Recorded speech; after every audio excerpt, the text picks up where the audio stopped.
खबर है उत्तर प्रदेश की राजधानी लखनऊ से, जहां समाजवादी पार्टी के राष्ट्रीय महासचिव शिवपाल सिंह यादव द्वारा रामपुर जेल में आजम खान से मुलाकात के बाद दिए गए बयान पर मचे सियासी घमासान के बीच नेता राजेश यादव ने स्पष्ट किया है कि गृहमंत्री का पद किसी भी स्तर और क्षेत्र का हो सकता है तथा इस बयान को सिर्फ उत्तर प्रदेश के गृहमंत्री पद तक सीमित करके देखना उचित नहीं है। बताते चले कि समाजवादी पार्टी के राष्ट्रीय महासचिव शिवपाल सिंह यादव ने विगत 12 अगस्त 2026 को रामपुर जिला कारागार पहुंचकर आजम खान और अब्दुल्ला आजम से लगभग 1 घंटे तक मुलाकात की थी। इस दौरान शिवपाल यादव ने बयान दिया था कि जेल से बाहर आने के बाद 2027 में समाजवादी पार्टी की सरकार बनने पर आजम खान को गृहमंत्री बनाया जाएगा और उत्पीड़न करने वालों पर कार्यवाही की जाएगी। जबकि इस बयान पर भारतीय जनता पार्टी ने तीखा हमला बोला और इसे तुष्टीकरण व दोबारा राज्य में तनाव पैदा करने की कोशिश बताया था।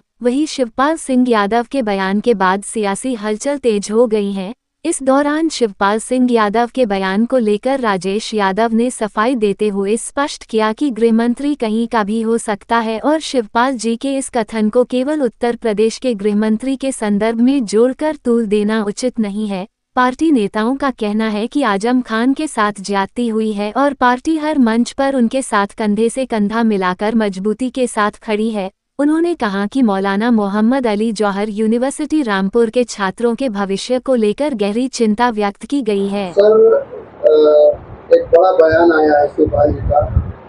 उन्होंने कहा है अगर हमारी सरकार आती है तो आजम खान जी को गृह मंत्री बनाया जाएगा। तो अभी 2027 में चुनाव आ रहा है उत्तर प्रदेश में, इससे क्या आप लोग दिल्ली से जा रहे हैं और इस बयान को लेकर क्या कहना चाहेंगे? तो वो गृह मंत्री तो उत्तर प्रदेश का भी होता है, गृह मंत्री केवल भारत सरकार का नहीं होता है। सुशीला रोहतगी जी यहाँ की गृह मंत्री रह चुकी है, तो उनकी मंशा थी कि गृह मंत्री का मतलब उत्तर प्रदेश का गृह मंत्री। उन्होंने सम्मान किया था जिस परिवार को पूरे परिवार को परेशान किया गया हो, पूरे के पूरे परिवार को परेशान किया गया हो, बेटा को, बेटी को, उनकी वाइफ को, पूरा का पूरा घर उनका बेकार कर दिया गया। क्या गलती थी कि उन्होंने बच्चों के लिए यूनिवर्सिटी बनाई थी? आपको बड़ी दिक्कत थी तो यूनिवर्सिटी का अधिग्रहण कर लेते, लेकिन एक बनी बनाए मंदिर को, यूनिवर्सिटी को ढहाना ये कहाँ का काम है? मैं आपके माध्यम से, मीडिया के माध्यम से एक ही बात पूछता हूँ, being a president of SAARC countries, कि दुनिया में कितने युद्ध हो रहे हैं, वो भी बचा के नष्ट करते हैं। वो आबादी के ऊपर बम नहीं डालते हैं, चाहे ईरान हो और चाहे इजराइल हो और चाहे अमेरिका हो। लेकिन एक बनी बनाई इमारत को मैं आदरणीय प्रधानमंत्री जी से अनुरोध करता हूँ कि बनने में बहुत साल लगते हैं। आपको अगर अधिग्रहण करना है तो अधिग्रहण कर लीजिए, लेकिन बनी हुई इमारत को कभी नष्ट मत करिए। मैं आपकी बात का समर्थन करता हूँ। हमारे राजनीतिक गुरु, हमारे पारिवारिक गुरु शिवपाल सिंह यादव जी ने सही कहा था। जाने वाले तो माननीय अखिलेश यादव जी भी थे और भविष्य में जाएंगे भी, क्योंकि आदरणीय आजम खान जी हमारे यहाँ उनकी ससुराल है। वो बिलग्राम के दामाद हैं। उनकी जो वाइफ है हमारी मम्मी के साथ की पड़ी हुई है, उनका एक ही साला है मतीन, तो उनका बिलग्राम से बहुत ही गहरा रिश्ता है। बिलग्राम और रामपुर का एक आपस में जुड़ाव है और बहुत ही ऑनेस्ट आदमी है। आपको जानकारी नहीं होगी कि जो रोटी बासी हो जाती है उसको वो फ्रिज में रख देते हैं और दूसरे दिन उसी से नाश्ता करते हैं। ये सत्य बोल रहा हूँ, आप चैनल पे दिखाएंगे तो कहीं कहीं से आजम खान जी मुस्कुराएंगे। मैं उनकी 2 सालियाँ हैं, एक तो पत्नी है, एक दूसरी बहन है, वो भी लेक्चरर है हरदोई में। तो मेरा कहने का मतलब है कि किसी को भी आप ये बताइए कि बड़े से बड़ा माफिया इस समय खुलेआम डूब रहा है। उसको नहीं पकड़ रहे हैं। एक शिक्षा विधि को जो शिक्षा का काम करता है उसको पकड़ रहे हैं। यूनिवर्सिटी बनाना कोई जुर्म नहीं है।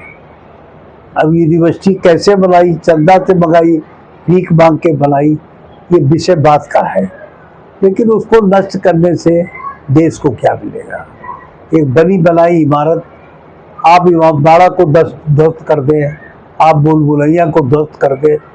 आप इतना क्यों चिढ़ते हैं एक विशेष जात से कि उनकी बनाई हुई हर चीज को बंद करना चाहते हैं।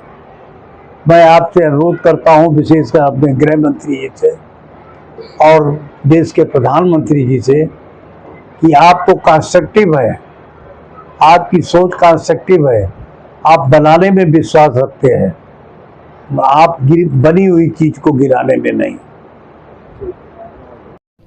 आज़ादी के पावन पर्व पर 15 अगस्त के इस अवसर पर मैं जनपद वासियों को आज़ादी की शुभकामनाएं देता हूं। साथ में उन वीर शहीदों को नमन करता हूं जिन्होंने अपनी जवानी हंसते हंसते फांसी के फंदे पर झूल गए और वो हमको आज़ादी देकर गए। मैं ऐसे सभी नौजवानों को, वीर शहीदों को नमन करता हूं। सभी जनपद वासियों को शुभकामनाएं देता हूं कि हम हर घर तिरंगा अभियान के तहत जुड़कर अपने घर पर तिरंगा लगाएं और इस आज़ादी के पर्व को झूमकर मनाएं। ये आज़ादी बहुत संघर्षों के बाद हमें मिली है, इसका मोल हमें मालूम होना चाहिए। हमसे पूर्व की पीढ़ी ने इसका मोल चुकाया है, तो ये मोल हमारे ध्यान में रहना चाहिए। वो सारे शहीद, वो सारे नौजवान जिन्होंने निश्चित तौर पर इस देश के लिए आज़ादी का सपना अपनी आंखों में संजोया और दिल में जिसके लिए ज्वालामुखी की तरह आग जलाई और उस पर उन्होंने अपने प्राणों की आहुति दी, मैं ऐसे वीर जवानों को नमस्कार करता हूं, उनको नमन करता हूं, अपने श्रद्धा के सुमन अर्पित करता हूं और पुनः एक बार सभी जनपद वासियों को 15 अगस्त की शुभकामना देता हूं। धन्यवाद।